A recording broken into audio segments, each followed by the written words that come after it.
El que un antiguo alumno presente un libro y nos haya elegido a nosotros para hacerlo entre estas paredes, porque al final una continuación de cultura es una continuación de una apuesta que hacemos desde aquí hacia el futuro.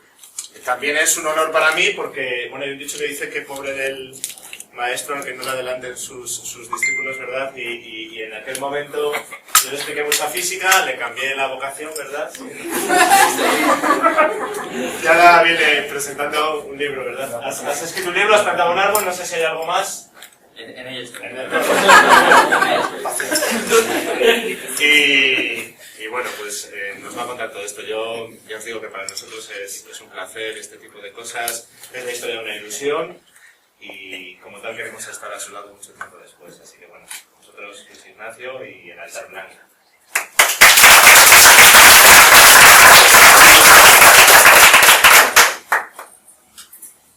Bueno, soy José Castro.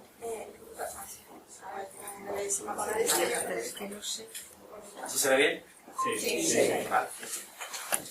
Bueno, muchas gracias. Lo primero, muchas gracias a Jimmy por la inmerecida presentación. Gracias a Claret por haber prestado esta hora y sobre todo gracias a vosotros por haber venido hasta aquí a acompañarme.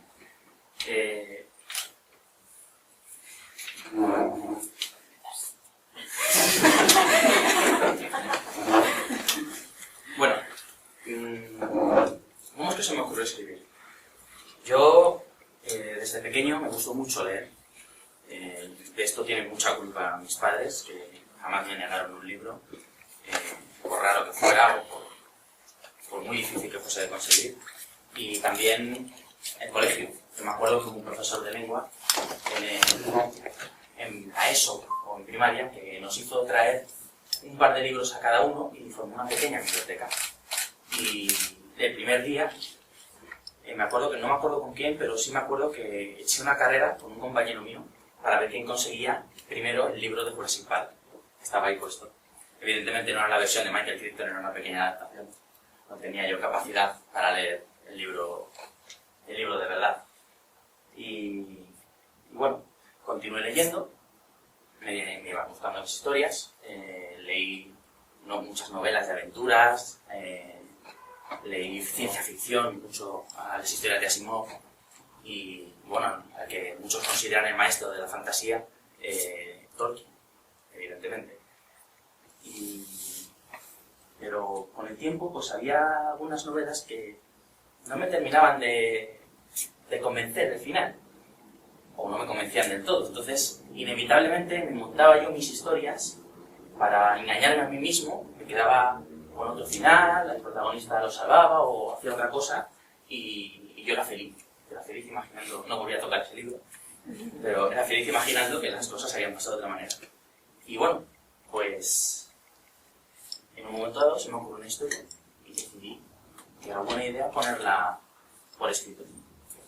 Me acuerdo perfectamente, era una historia muy pequeña, muy corta, esto no debe saltar tanto, pero bueno. Era una historia muy corta, 3 páginas de ciencia ficción, y mis padres no supieron que yo la había escrito hasta que la vi publicada en una revista. No me atreví a decírselo hasta entonces. Cuando se lo dije, pues evidentemente se sorprendieron, les gustó, y bueno, continué escribiendo un poco. Continué con algunas novelas, relatos cortos, fantasía, alguno histórico, y bueno, principalmente eso. Pero de repente, pasado el tiempo, ya cuando tenía un poco más de soltura, me encontré con una historia que no cabía en un libro. A mí me gusta decir que me encontré con una historia. Eso de que yo me inventé, no es la sensación que me queda, porque más parece un camino que yo voy recorriendo y conforme lo voy recorriendo voy descubriendo cosas que algo que yo esté haciendo, que como un artesano que fabrica un elemento. Y bueno, me encontré con un libro que era una historia que era demasiado grande para un relato, y de hecho era demasiado grande para un libro. Por eso, en la historia de los confines es un libro que va a tener en total 6 libros. Esta es la primera entrega, el altar blanco, pero la historia en sí abarca mucho más.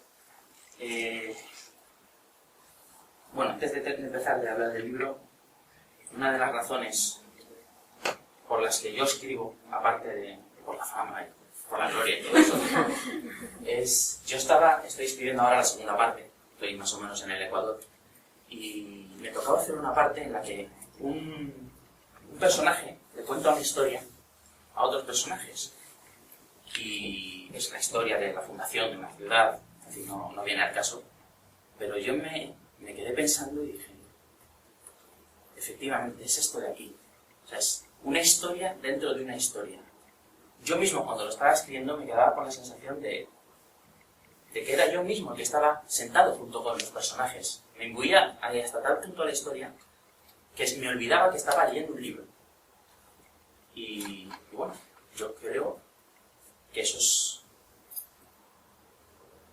una cosa que merece la pena. Y en gran parte esa es la razón por la que escribo. Otra cosa es que lo haga bien o mal. Y bueno, vayamos al grano, el altar blanco. Voy a leer un pequeño párrafo que no, tranquilos, sé que hay algunos que lo estoy leyendo ahora, no pienso destripar nada. No os preocupéis. ¿Y Rofen quién es?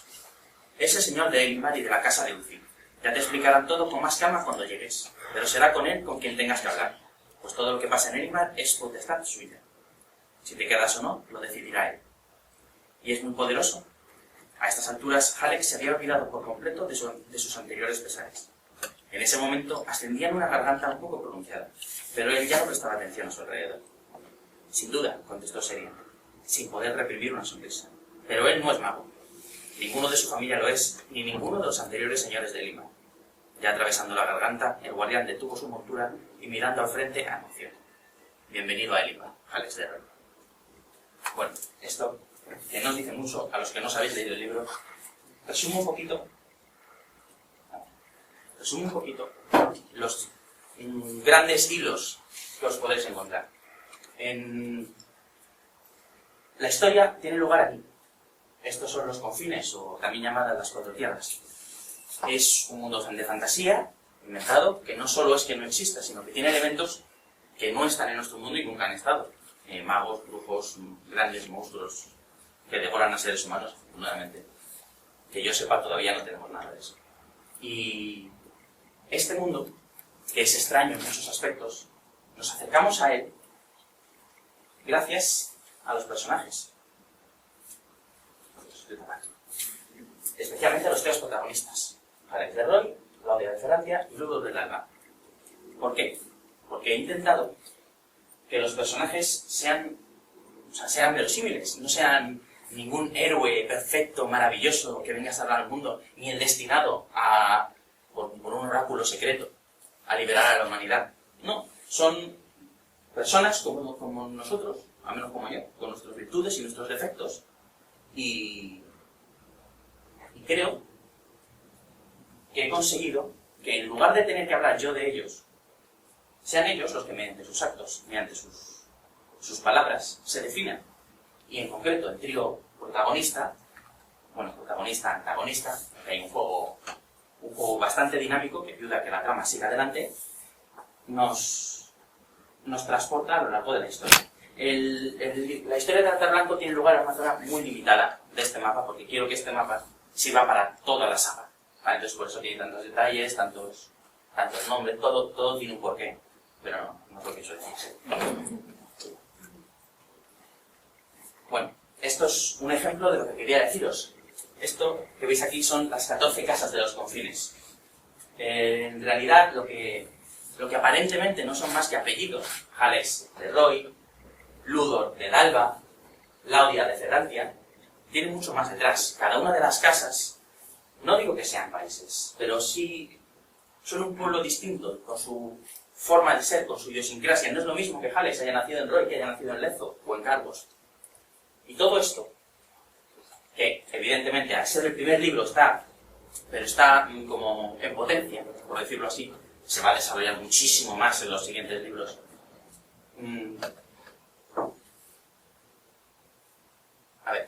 Sí. Se va a desarrollar más en los siguientes libros. Aún así, en este, hay momentos de la trama en los que es inevitable que salte.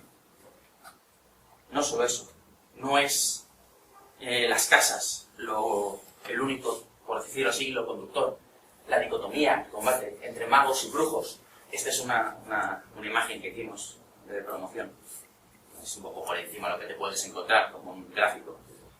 La lucha que hay entre los magos y brujos, hay combates, hay monstruos, hay un poco de misterio y suspense. Y, sobre todo, aquí, Elimbar. Elimbar, que es la fortaleza que los magos ponen en las montañas, en la frontera justo entre el mundo de los Karnaks, de los monstruos, y el mundo de los hombres. Es en sí mismo un pequeño microcosmos en el que se juntan todo. Todas las casas, todos los personajes que viven ahí están aquí dentro. Hay distintas clases sociales, hay distintos orígenes, hay distintas vocaciones, hay magos, hay soldados, de todo. Y todo eso cuando se cierra una amenaza sobre ellos. Algo que va a hacer que la vida en Elimbar, que ha sido pacífica durante los 200 últimos años, deje de serlo. Y bueno, ya por encima os he contado un poco el libro. Y ahora, ¿cómo lo consigo? Yo decidí autopublicar el libro. Es decir, decidí prescindir de editoriales y intermediarios. Un poco llevado por las circunstancias, un poco decisión propia. El libro tiene una gran ventaja. Está en Amazon, que es la tienda más grande del mundo. Y tiene una desventaja, que es que está en Amazon. Solo está en Amazon.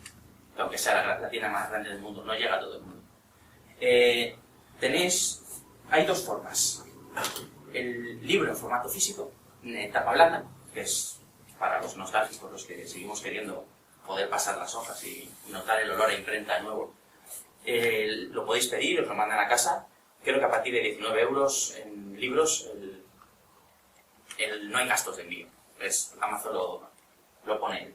Y luego lo que más me interesó, me llamó la atención, fue esto de aquí, la posibilidad de tenerlo en digital, y no solo tenerlo en digital, teniéndolo en el Kindle, que es un ecosistema que tienen ellos, poder estar leyéndolo en el ordenador, en la tableta o en el móvil, o en todas a la vez.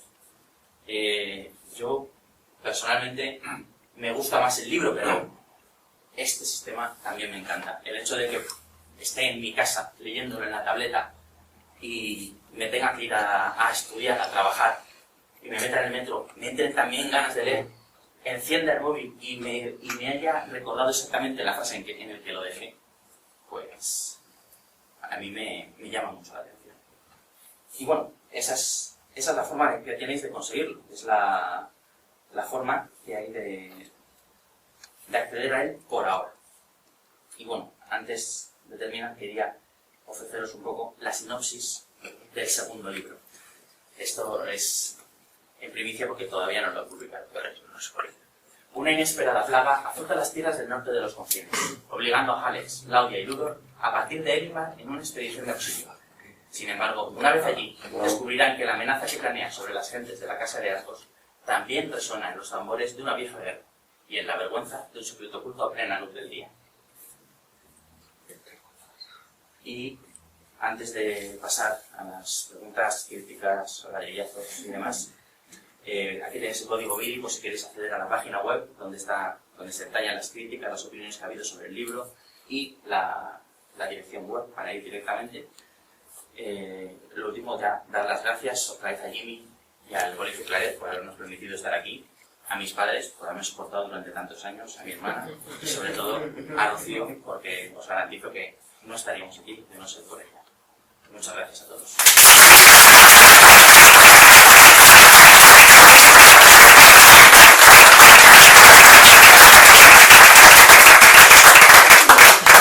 Bueno, y si hay alguna pregunta, alguna crítica, por favor, si me vais a tirar ladrillos, sea flojito. A ver, Iñaki, yo quería preguntar, ¿no? Sí. Como yo me pierdo un poco en este mundo de brujos y de castas y de todo esto, ¿no?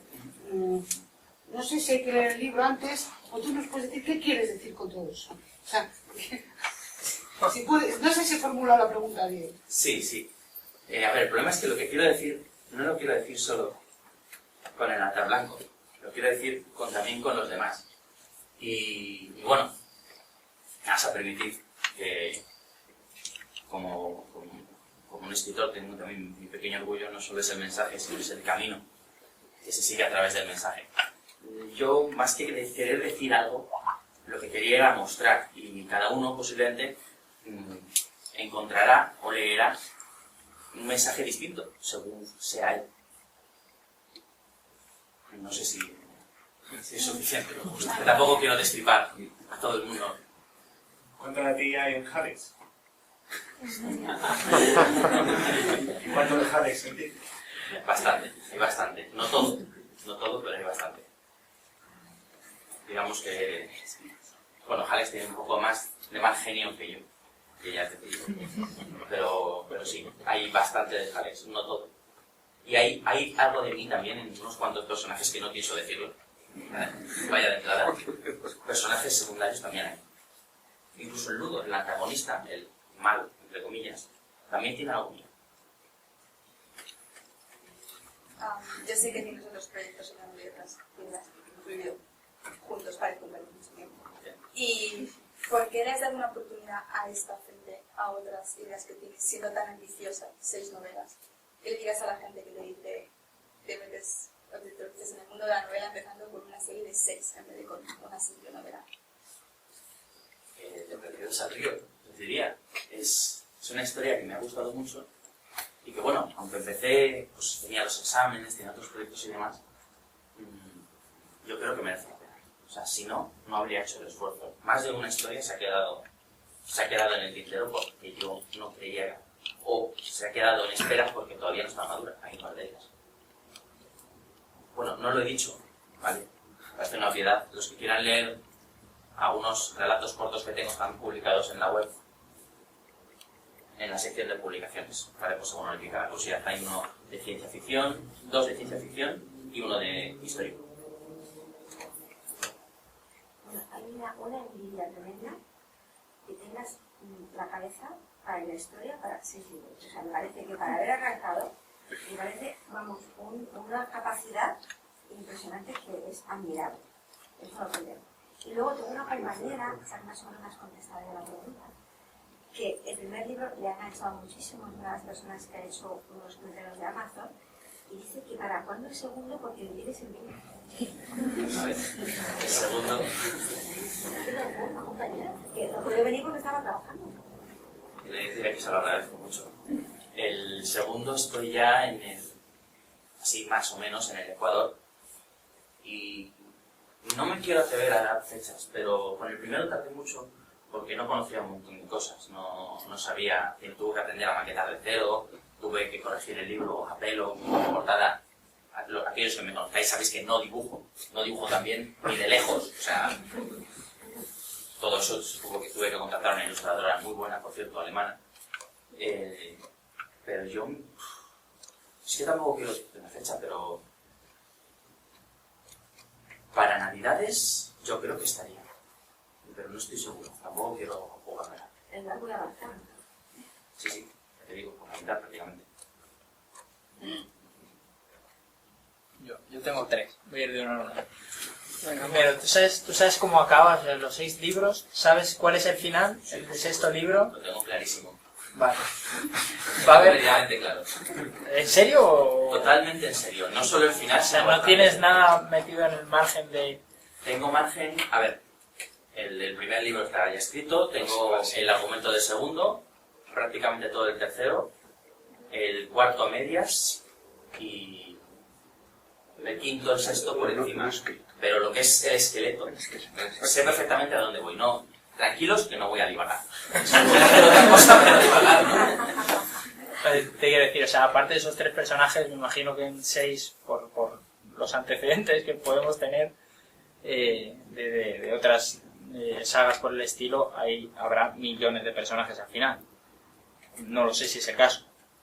Hay bastantes personajes. O sea, Claro, entonces, te quiero decir, de esos personajes, los hay que puedan morir o vivir todavía, que estén... no soy R.R. Martin, no tengo una idea. El olea. Vale, No lo he pero- leído todavía. Pero es iluso pensar que estos son los mundos de Yuki, ¿vale? Evidentemente. En el primer libro quería ser más suave para acercarme un poco al público joven, no obstante hay un intento de asesinato y de un montón de cosas, pero la vida real la gente muere. Lo que pasa, la diferencia está en cómo muere. ¿Y la última? Sí. Y para hacer esto, ¿hiciste primero el mundo o primero la historia? Es decir, primero fabricaste todo el universo y sobre él la historia, o la historia fue la que condicionó el universo, o ha sido más o menos a la vez. ¿Qué fue antes? ¿El huevo o la gallina? Sí, no lo sé. Un poco a la vez. O sea, hay detalles que eran del mundo que han surgido conforme contaba la historia. Y otros detalles que era la historia la que me iba conformando el mundo. No es que yo haya creado un marco y en ese marco haya puesto la historia. Es un poco, y tampoco que haya lanzado la historia y haya construido un marco alrededor. Es un poco un proceso, las dos a la vez. Y ninguna de ellas. Y si puedo una última. Es si voy a tener un personaje tributo en algún momento. Yo no he colaborado nada. No se ha leído el libro. Lo voy a leer y lo voy a comprar, en serio. O sea. Te invito a que te busques.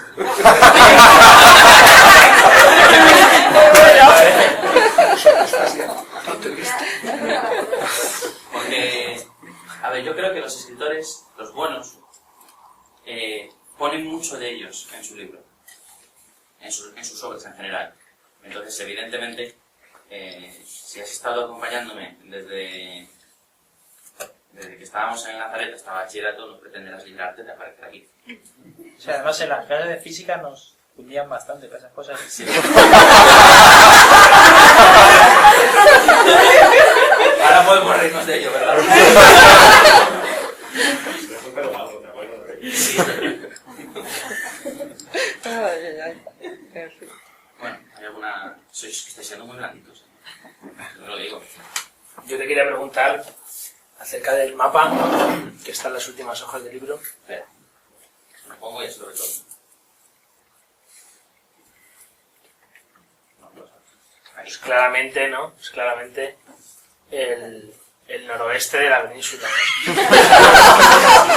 Entonces, quería preguntarte si realmente quisiste basar tu historia en una representación de tu tierra, ¿no? De toda la tierra, o simplemente dijiste, bueno, pues voy a... me entra, ¿no? Me entra en cómo es. Porque claramente está las cordilleras, todos... La pregunta del el Duero, está el niño en sí. Tenía que haber apostado de si me iban a hacer esa pregunta, porque habría ganado seguro. Evidentemente, no voy a negar que se parece al norte de España, al noroeste de España. El caso es que no lo es, o al menos no pretendo que lo sea. No voy a negarlo, o sea, he estudiado historia, he estado 5 años más, 5 años no pienso decir cuántos, imbuyéndome de todas estas historias. Y como ya he dicho, dejo cosas, o sea, de mí en el libro. Y evidentemente se parece, pero no lo es. ¿Vale? Por decirlo así, quería dar una especie de aire familiar, en cierto sentido también para hacer un pequeño homenaje. Me he pasado toda mi carrera escuchando y estudiando las historias maravillosas que ha pasado, y no tan maravillosas, y quería también dejar algo, hacer una resemblanza, por decirlo así. Evidentemente, Ilion, os garantizo y os aseguro que no es Troya, a pesar de que los griegos la llamaran así. ¿Vale? Aunque, los que sepan, sobre todo de la historia antigua y medieval, van a poder encontrar algún que otro detalle, algún que otro guiño a ciertas cosas que les pueden gustar. ¿A qué grupo de lectores va dirigido? ¿Tienes algo en mente? ¿Simplemente estás creando la historia? ¿Tienes una audiencia en mente cuando lo haces? ¿O? Pues tengo una audiencia en mente. Lo que pasa es que no sé qué audiencia es.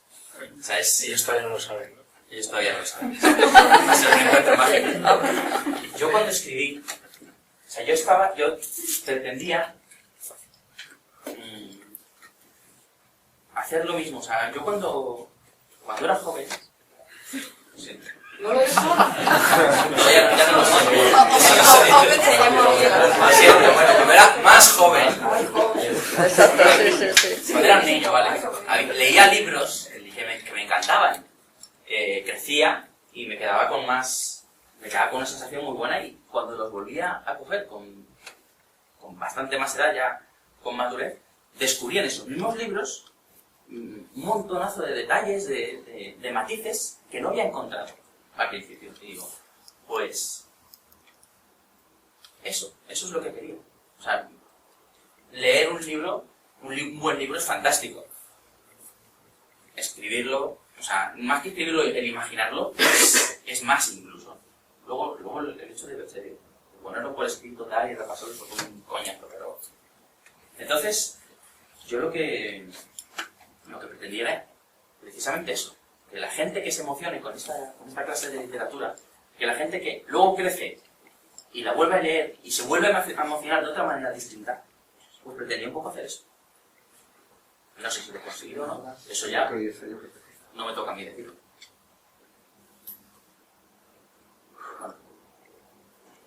¿Te gusta mucho inventarte tanto nombre raro? No voy a negar que ha habido veces que me he pasado días buscando un nombre para algo, ¿vale? Pero tarde o temprano acaban saliendo, sobre todo porque los nombres no están puestos porque sí, tienen un porqué. Tienen una razón, no solo la sonoridad. Vosotros pensad en los que habéis leído El Señor de los Anillos, Rohan, todos esos nombres tan anglosajones. Pues yo pretendía, en cierto sentido, que los nombres, sin ser españoles, tuviesen una sonoridad parecida. Creo que por encima, más o menos, lo he conseguido. Sé que has tenido que documentarte con un libro de insultos. Es verdad. A mí eso me sorprendió bastante. Si es que se me ha olvidado. Es que, sobre todo, a todos aquí pendientes de mí, me pongo nervioso. Quería haberos leído un fragmento de uno de los personajes secundarios.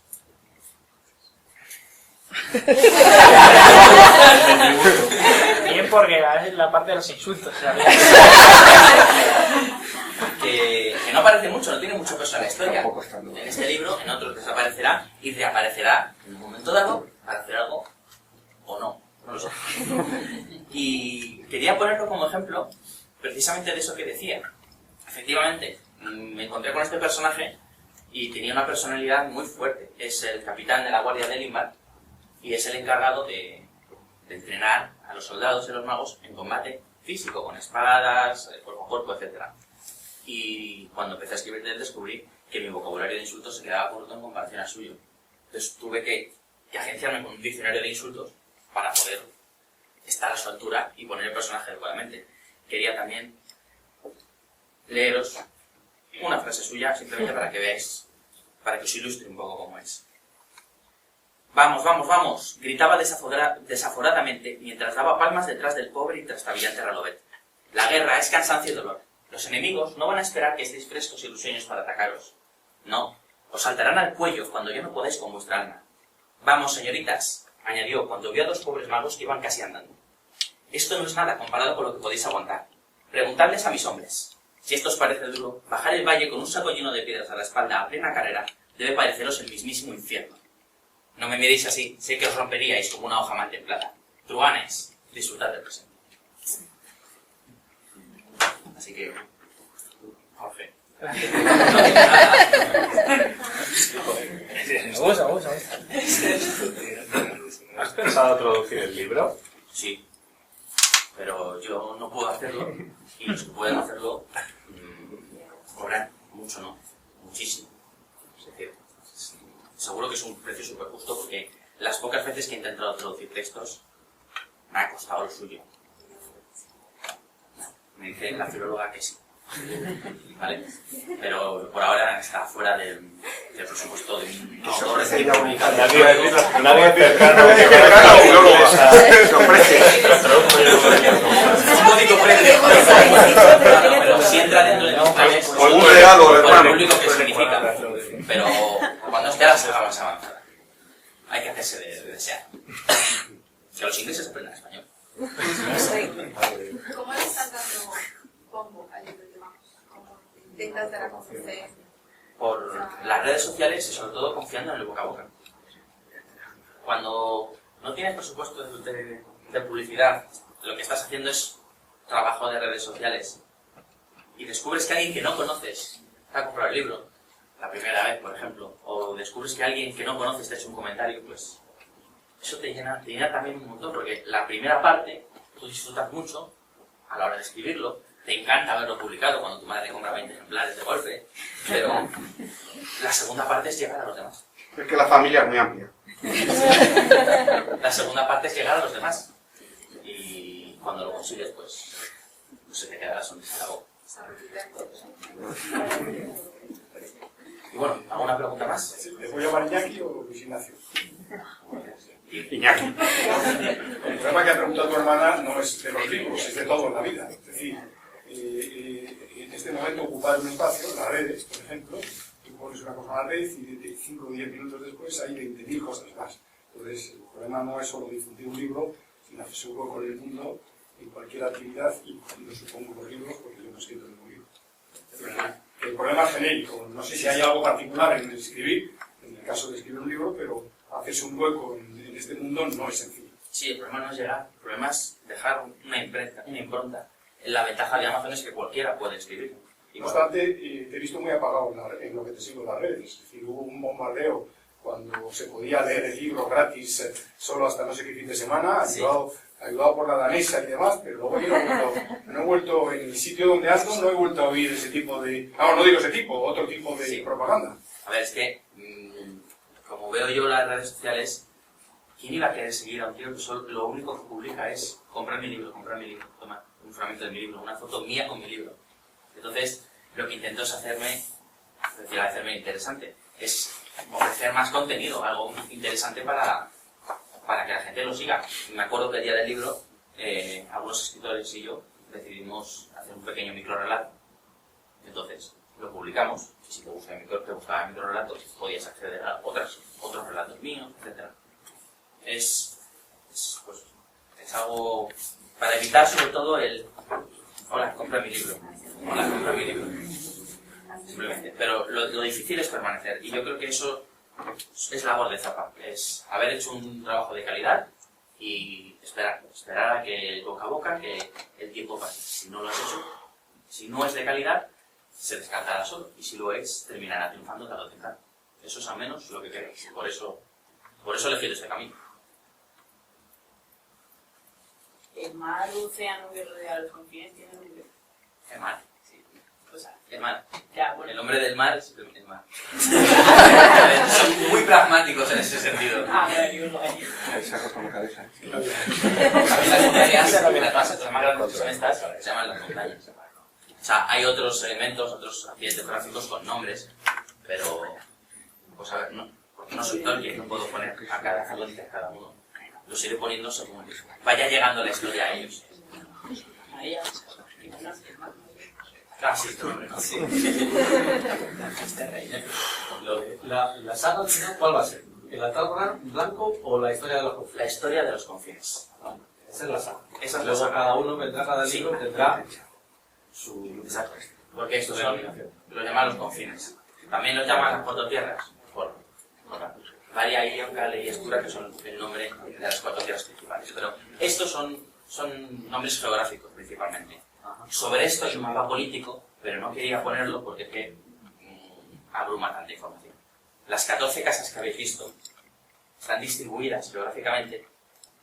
Aquí están organizadas en los pactos, hay casas que son antiquísimas, la de Kelta, la de Roy, hay otras que no cuentan prácticamente nada. Hay otras que son novísimas, prácticamente recién salidas. Urfi, por ejemplo, que es la propia de Elinbar. Y eso tampoco quería ponerlo de golpe. Está en el libro, por supuesto. Está también. Y conforme haga más libros, no descarto añadirlo, evidentemente. De hecho, va a ser buena idea añadirlo. Pero de entrada quería que para el altar blanco este mapa era más que suficiente. Sobre todo porque aquí no aparece demasiado el problema, enfrentamientos entre casas y demás. Todo podía reducirse a lo que ocurría en Elinbar, al menos hasta el final del argumento. Para el segundo libro, que sí que se necesita de las casas, ya estoy preparando más mapas y más imágenes.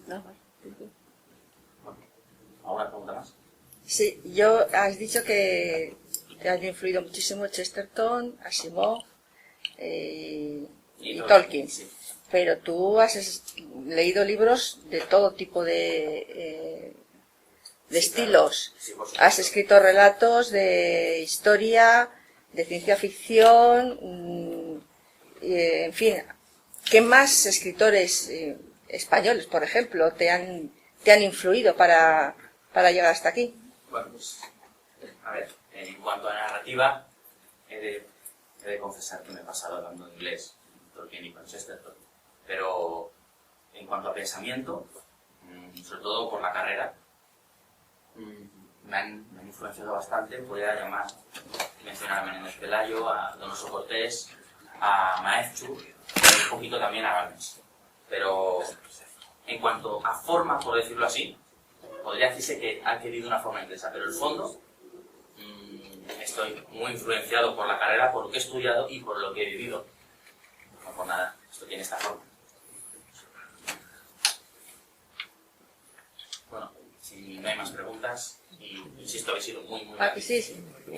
Obrigado, felicitarte por el libro y la presentación. Muy bien. Y bueno, aquí me estás presentando el libro, redes sociales y tal. No sé si estás planteando, o ya lo estás haciendo, visitarlo por la parte de Latinoamérica. Solo está en España ahora mismo. El problema que hay en Latinoamérica es que tiene muy poca implantación en comparación con Europa de redes sociales y de Internet. Por ejemplo, Amazon no vende en Latinoamérica. Y para llegar de manera efectiva, tengo la opción de ponerlo en Internet sin más y que ellos lo compren o lo pidan de manera indirecta, o contactar con editoriales de allí que se encargan de la edición de manera tradicional, vamos. Y ahora mismo no estoy pensando más en la traducción al inglés, sobre todo para abrir el mercado, porque no abre solo mercado a Inglaterra y Estados Unidos. Hay un montón de sitios, un montón de gente donde el inglés tiene bastante peso, que el pasarlo al castellano, o sea, que el pasarme a Latinoamérica, principalmente porque ahora mismo se puede acceder al libro desde cualquier punto de internet en Latinoamérica. Y si no hay nada más, ninguna pregunta más, lo digo por tercera vez, habéis sido muy blanditos conmigo, me habéis decepcionado. Muchísimas gracias por estar aquí.